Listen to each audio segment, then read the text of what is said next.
Hey, what's up, guys? This is Andre or Choknater if you know me from my stream, and today is going to be more of an informal video.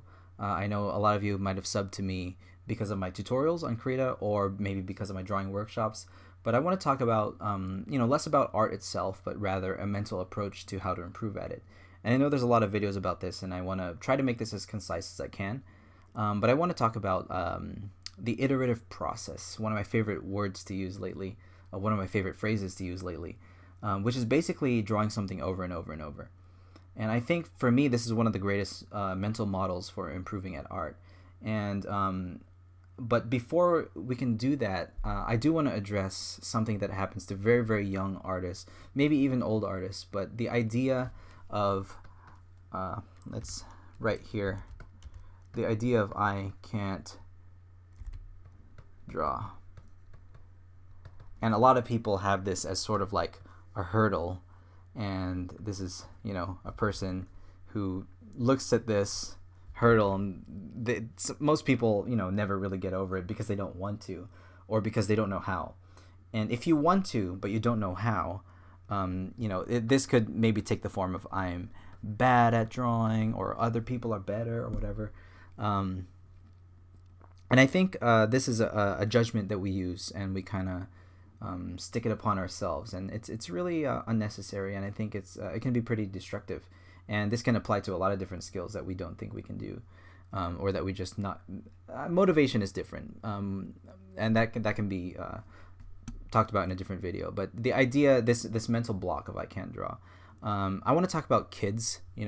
When kids draw, let's say a circle, a head, eyes, and this is a very basic drawing, and children's drawing, and then they write on top of this, that's mom, right?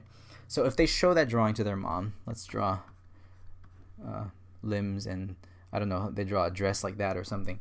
A lot of children will draw this exact drawing, and they show it to mom, and mom, what's she gonna say? She's not gonna say, oh, you're bad. If she did, that would be a horrible mom. But rather, a mom would say, let's say the kid is 3 or 4 years old, she will say, oh, that's me. Oh, good job, right? I think that would be a better choice to tell the child, right? And basically, imagine if we were told that even now, maybe as maybe we're older, elementary school, junior high, adult, college, whatever age we're at, we could be 50 and still pick up a new skill. If we were told, oh, that's pretty good, that's a good representation of it, and instead of sort of crucifying ourselves with the idea that it's bad. Of course, when you're drawing a human being, it's very, very difficult. Human beings are one of the most difficult things to draw because they're so recognizable, and they're so familiar, that it's very easy to tell when we make mistakes. But what I want to demonstrate to you right now is the iterative process, and pretty much you're trying to apply scientific method to art. And it might sound kind of dry, but for me, it's the best way to improve and one of the fastest ways. So I'm going to show you one thing that I think I'm not really the best at, which is drawing heads facing up and facing down. I feel like that's one of my weaknesses, and it's something I want to practice more. It's sort of a hard shape because a lot of us are familiar with the proportions of a head and how to draw it and stuff like that. And I'm not even putting these lines in the right spot, but that's my head, right? Facing straight on. This is one of the basic drawings that we like to draw. But facing up and facing down, for me especially, facing down is really tough. I'm not really sure how to draw it most of the time. Not really sure where the lines go, where the nose goes. And it's something that I need to put in a lot of deliberate practice in. I need to use my references. I need to look at real life. I need to take care of where I put my lines, try to solve it and figure it out as I go. When we're in the zone, let's say we've practiced drawing quite a bit and we're quote unquote in the zone, we're in that flow state where everything's just going nicely. It's usually because we're drawing things that are familiar to us, things that we've practiced over and over, and things that we have already filled up our mental library with. But for me, heads facing down is pretty tough. I think craniums are really huge, and I'm not really sure how much space they take up. I'm not really sure how to show the chin below the cranium when the head's facing down, how low to put the eyes. where exactly to put my guidelines. I'm not really sure about a lot of this stuff, and I think it takes a lot of practice. Like this one kind of looks like an alien. Maybe that cranium's too big. Anyway, well, as you can see from these drawings, that I'm not trying to make a very polished drawing. I'm simply trying to learn it and improve at it. And I'm not going to go look at this drawing and judge and say that's a bad drawing. Maybe it is bad, but I'm not going to say that. I don't need to. Rather, I can go in and I can recognize where the mistakes are. Maybe this part of the head is too wide. Maybe this ear is at the wrong angle. Maybe the eyebrows are too cartoony or something, and I want to try to be more true to real life human anatomy. I can go in and try to recognize the mistakes. And I think that's important when we're approaching drawing. And this, you could be at any level of drawing. You could be a very advanced painter or animator, or you could just be a child and or a young teen or a young tween, and you're still learning the basics. And it could be basic shapes like circles, ellipses, cubes. But if you can do this, which is practice, deliberate practice, the same thing over and over and over, instead of judging whether the drawings are good or bad, I think it's just the best. And it's something we should do in our sketchbooks. Or if you're a digital artist, you should always open up a blank canvas and warm up and try to do this and try to target the things that you think might be your weaknesses. And you can't not improve with this. And the reason I say scientific method is because, what is scientific method? They told me in junior high, data analysis. You address the problem with a hypothesis. You test the hypothesis. Problem, hypothesis, gather data, analyze, draw conclusions, and then repeat the process, right? So basically, what I'm doing here is I have a hypothesis, and I think a head should be drawn this way, right? Looking down, I think it should be drawn that way. There's my the problem is that I don't think I'm very good at drawing heads down. My hypothesis is the sketch, right? And I take some data, I gather data by looking at each mistake, I analyze them, I draw conclusions about what I can improve, and then I repeat it again. It's scientific method being applied to art. And the reason you can apply scientific method to art, because obviously with science, you're trying to observe what is truthful in this world, right? Well, with art, and especially with human beings, we're copying, right? It's not exactly creative. Of course, we can make we have some creative license in interpreting the face, interpreting people or objects or animals or trees or whatever we want to draw, but we're still basically copying from the things that are created around us already. We're drawing from nature. And in fact, I would say it's pretty hard to come up with something original that's not already existing in nature. Even in our wildest fantasies, they're still pretty much based in real life. So with that in mind, you can think of it as a science. And I know maybe for some of you, art might become a little bit more dry when you think of it that way. But I think it's still fun, and I think improvement is very satisfying, and that satisfaction of improvement can make it very fun, in my opinion.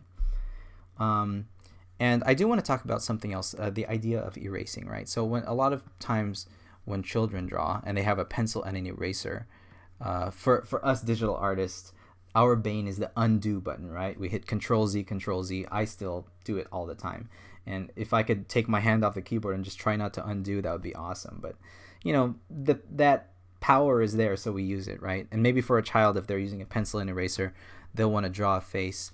But let's say I don't like this eye, so I'm going to draw it bigger, and they erase it. And when you're using an eraser on paper, you tend to destroy the paper, right? It gets all mushed up, and the little gray spots are there.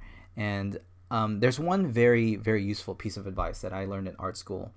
I had a teacher. He was an awesome teacher. But one thing that he said that frustrated the class, he said, if you don't like it, start over.